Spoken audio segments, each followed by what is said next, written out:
હે પ્રભુ, મેં કામને જીતી લીધો, કામને તો જીત્યો, મેં ક્રોધને પણ જીતી લીધો. મહાદેવજી કે સારી વાત છે, તમારું તપ સિદ્ધ થયું, ખૂબ સારી વાત છે, આમ જ કરતા રહો. અને મહાદેવજીએ સલાહ આપે છે કે હે નારદ, તમે આ વાત મને કરી, બીજા કોઈને કહેશો નહીં, બીજા કોઈને કહેશો નહીં, અને બીજા કોઈને કહેશો નહીં, અને નારાયણ પૂછે તો પણ કહેશો નહીં. નારાયણ તમને પૂછે ને તો પણ કહેશો નહીં, આ વાત એમને કહેશો નહીં. નારદજી ત્યાં બેઠા બેઠા વિચાર કરે છે કે મહાદેવજી જે એમનું મોટું સ્થાન છે ને, બીજાને મોટા થવા દેવા નથી, એમણે બીજાને મોટા નથી થવા દેવા. એટલે મને આવી સલાહ આપે છે કે મારી જે વાત છે હું ગુપ્ત રહેવા દો, મારી વાત હું ગુપ્ત રહેવા દો. જુઓ, નાના મોટા સાધક હોય ને, સાધના કરે, જપ તપ કરે, પૂજા કરે, તો એને નાના મોટા ઈશ્વરીય અનુભવ થાય, એવો અનુભવ થાય, કંઈક દેખાય, કંઈક જુએ, કંઈક અનુભવ થાય. ક્યારેક કોઈક વસ્તુ દેખાય, ક્યારેક સારી સુગંધ આવે, ક્યારેક દેવ દર્શન થાય મનમાં, આવા અનેક અનુભવ થાય. પણ જે સાધક હોય બધાને કહું છું, એ તમારા અનુભવને તમારી મનની અંદર રાખજો, ક્યારેય કોઈને કહેશો નહીં, ક્યારેય કોઈને કહેવું નહીં.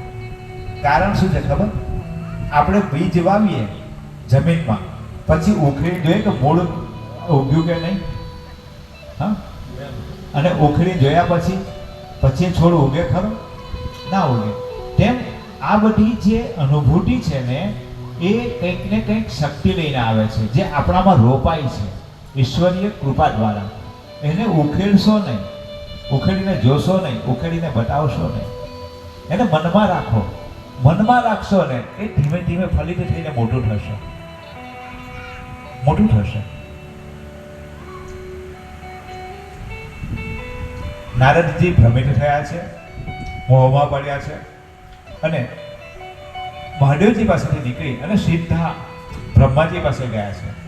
અને આ જ વર્ણન બ્રહ્માજી પાસે કર્યો છે, આ જ વર્ણન બ્રહ્માજી પાસે કર્યું છે. બ્રહ્માજી કહે છે કે તમે આ વાત પહેલા કોને કહી?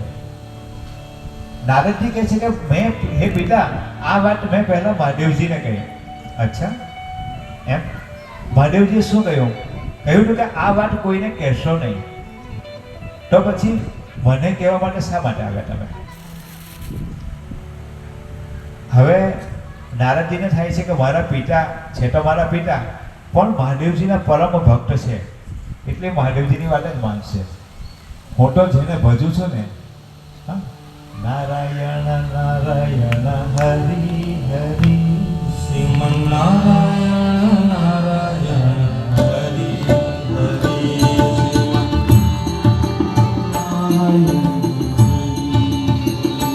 ભજમન નારાયણ નારાયણ હરિ હરિ, નારાયણ નારાયણ. તાળી પાડી. તેરી લીલા સબસે ન્યારી ન્યારી હરી હરી, તેરી લીલા સબસે ન્યારી ન્યારી હરી હરી, તેરી લીલા સબસે ન્યારી ન્યારી હરી હરી, તેરી લીલા સબસે ન્યારી ન્યારી હરી હરી, શ્રીમન નારાયણ નારાયણ હરિ હરિ, નારાયણ નારાયણ હરિ હરિ, હરિ ઓમ નમો નારાયણ, ઓમ નમો નારાયણ, હરિ ઓમ નમો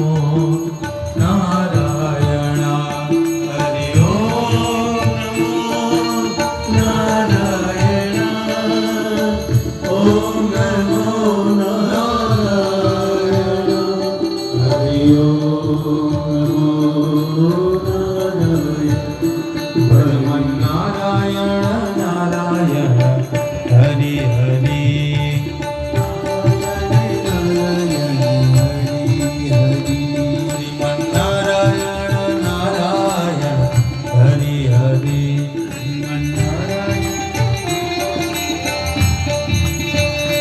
શ્રીમન્નારાયણ નારાયણ હરિ હરિ.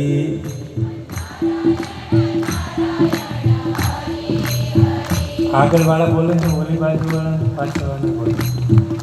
શ્રીમન્નારાયણ નારાયણ હરિ હરિ. તમે શાંતિ રાખો. પાછળ શ્રીમન્નારાયણ નારાયણ હરિ હરિ.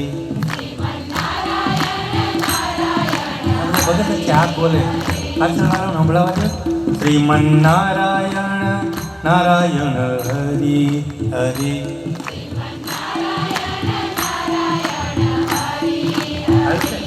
શ્રીમન્નારાયણ નારાયણ હરિ હરિ.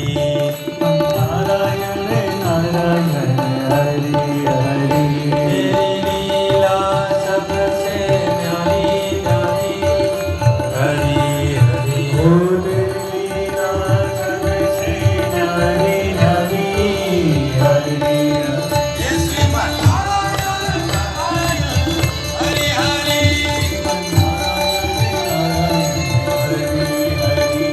શ્રીમન્નારાયણ નારાયણ હરિ હરિ. શ્રીમન્નારાયણ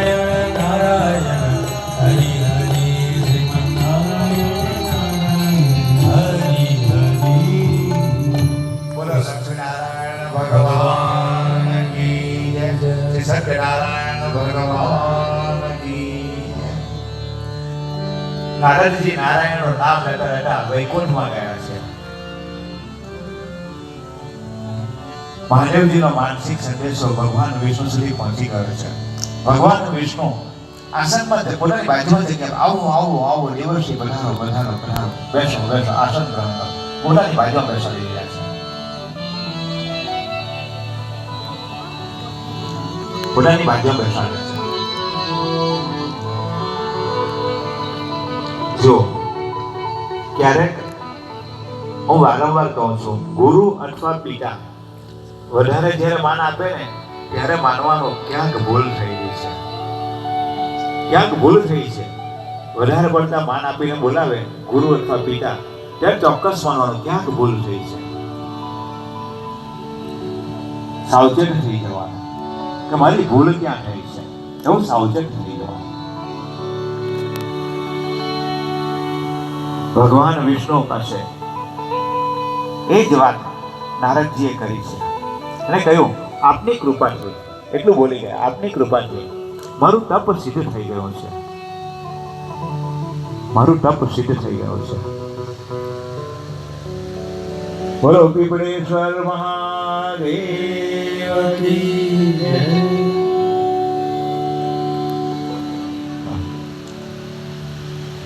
એમનું તપ સિદ્ધ થઈ ગયું છે અને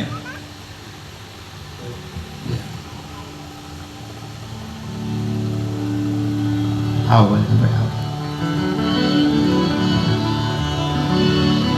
શ્રીમન્નારાયણ નારાયણ નારાયણ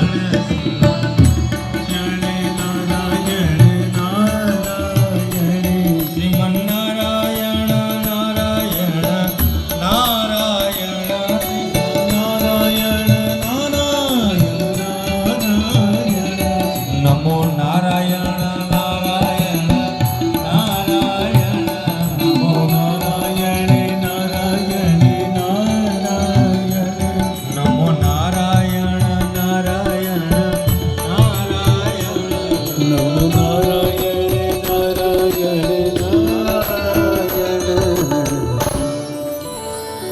નારદજી સાથે સારી સારી વાતો થઈ છે અને ત્યાંથી બહાર નીકળ્યા છે નારદજી વૈકુંઠથી.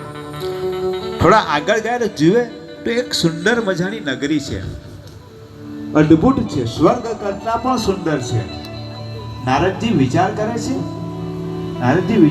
છે કે હું વૈકુંઠ તો અનેક વાર